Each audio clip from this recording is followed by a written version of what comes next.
यह कथा त्रेता युग की है, जब भगवान श्री राम अपने वनवास के दौरान विभिन्न ऋषियों और भक्तों से मिल रहे थे। उन्हीं भक्तों में से एक थी माता शबरी, जिनकी भक्ति, स्नेह और समर्पण का उल्लेख रामायण में मिलता है। उनकी कथा सिखाती है कि ईश्वर भक्ति में जाति, लिंग या समाज की कोई बाधा नहीं होती, सिर्फ सच्चे प्रेम और समर्पण की जरूरत होती है। शबरी का जन्म और बचपन। शबरी एक भील समुदाय में जन्मी थी। भील लोग वनवासी होते हैं और शिकार कर भोजन प्राप्त करते थे, लेकिन शबरी का हृदय करुणा से भरा था। जब भी उनके पिता कोई शिकार करते तो वे बेचैन हो जाती और सोचती कि किसी प्राणी की हत्या करना पाप है। एक दिन उसके पिता ने उनके विवाह की तैयारी शुरू कर दी। भील समाज में विवाह के अवसर पर बड़ी संख्या में पशुओं की बलि दी जाती थी। जब शबरी ने यह सुना तो वह अत्यंत दुखी हुई और वे सोचने लगी, यह कैसा रिवाज है जिसमें निर्दोष प्राणियों की हत्या कर दी जाती है। रात के अंधेरे में जब सब सो रहे थे, शबरी ने अपने घर को छोड़ने का निश्चय किया। वे वन की ओर भाग निकली, यह सोचकर कि उन्हें ऐसे स्थान पर जाना चाहिए जहाँ हिंसा न हो, केवल शांति और भक्ति हो। मतंग ऋषि का आश्रम। शबरी जंगलों में भटकते हुए महान संत मतंग ऋषि के आश्रम पहुंची। मतंग ऋषि का आश्रम मुनियों और तपस्वियों से भरा हुआ था। वहाँ यज्ञ, वेद पाठ और भजन होते थे। शबरी ने सोचा, यह स्थान ईश्वर की उपासना के लिए सबसे उत्तम है, मुझे यहीं रहना चाहिए। लेकिन आश्रम में उपस्थित ऋषियों ने शबरी को रोकते हुए कहा, तुम एक भीलनी हो, यहाँ केवल ब्राह्मण और ऋषि मुनि रह सकते हैं, तुम्हारा यहाँ क्या काम। शबरी बहुत दुखी हुई, लेकिन उनके मन में भक्ति और ज्योति जल चुकी थी। उन्होंने मतंग ऋषि के चरणों में गिरकर प्रार्थना की, हे गुरुदेव, मैं जाति से भीलनी हो सकती हूँ, लेकिन मेरे मन में प्रभु राम के प्रति अटूट प्रेम है। क्या मुझे भगवान की सेवा करने का अवसर नहीं मिल सकता। मतंग ऋषि उनकी भक्ति से प्रभावित हुए। वे समझ गए कि शबरी कोई साधारण स्त्री नहीं, बल्कि एक परम भक्त है। उन्होंने उसे अपने आश्रम में रहने की अनुमति दी और कहा, शबरी, तुम यहाँ रह सकती हो।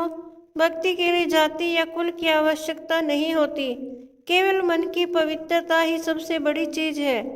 शबरी की भक्ति। शबरी ने आश्रम में रहकर गुरु सेवा शुरू कर दी। वह प्रतिदिन आश्रम की सफाई करती, फूलों को एकत्र करती, पर्णकुटी को सजाती और भक्ति पूर्वक गुरुदेव के दिए कार्यों को पूरा करती। दिन बीतते गए और धीरे धीरे मतंग ऋषि वृद्ध हो गए। जब उनका अंतिम समय निकट आया तो शबरी उनके पास आई और पूछा, गुरुदेव, मुझे भी मोक्ष कैसे मिलेगा। मतंग ऋषि ने कहा, शबरी, जिस दिन भगवान श्री राम इस आश्रम में आएंगे, तुम्हें मोक्ष प्राप्त होगा। वे स्वयं तुम्हारी भक्ति स्वीकार करेंगे, बस धैर्य रखो और प्रतीक्षा करो। इतना कहकर मतंग ऋषि ध्यान में लीन हो गए और अंततः उन्होंने अपना शरीर त्याग दिया। शबरी की प्रतीक्षा। अब शबरी के जीवन का एक ही उद्देश्य रह गया, भगवान श्री राम की प्रतीक्षा।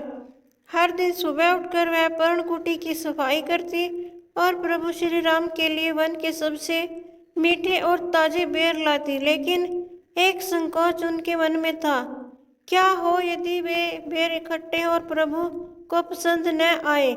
इसलिए वह एक एक करके हर बेर को पहले स्वयं चखती और जो मीठे होते वही संजोकर रख लेती। साल बीतते गए, लेकिन शबरी की भक्ति और श्रद्धा में कोई कमी नहीं आई। हर दिन वे सोचती, आज तो प्रभु आएंगे, और पूरे मन से उनकी सेवा के लिए तैयार रहती। शबरी से श्री राम का मिलन। आखिरकार वह शुभ दिन आया जब श्री राम अपने अनुज लक्ष्मण के साथ शबरी के आश्रम में पहुंचे। शबरी ने जब उन्हें देखा तो उनकी आंखों से अश्रु बहने लगे। वर्षों की प्रतीक्षा समाप्त हो गई थी। उन्होंने श्री राम के चरणों में गिरकर प्रणाम किया। श्री राम ने प्रेम पूर्वक कहा, माता, मैं जानता हूँ कि तुम मेरी प्रतीक्षा कर रही थी। तुम्हारी भक्ति ने मुझे यहाँ तक खींच लिया। शबरी ने श्रद्धा से कहा, प्रभु, मैं निर्धन और तुच्छ हूँ, मेरे पास आपको देने योग्य कुछ भी नहीं है, केवल ये जंगल के बेर है, कृपया निज स्वीकार करें। और फिर उन्होंने आश्रम को वे बेर अर्पित किए जिन्हें वे स्वयं चख चुकी थी। लक्ष्मण यह देखकर चकित थे कि शबरी ने पहले खुद बेर खाए और फिर प्रभु को दिए, लेकिन श्री राम मुस्कुराए और प्रेम से वे बेर खाने लगे। उन्होंने लक्ष्मण से कहा, लक्ष्मण यह केवल बेर नहीं है, इसमें शबरी का प्रेम और भक्ति मिश्रित है। इससे अधिक स्वादिष्ट भोजन मैंने कभी नहीं पाया।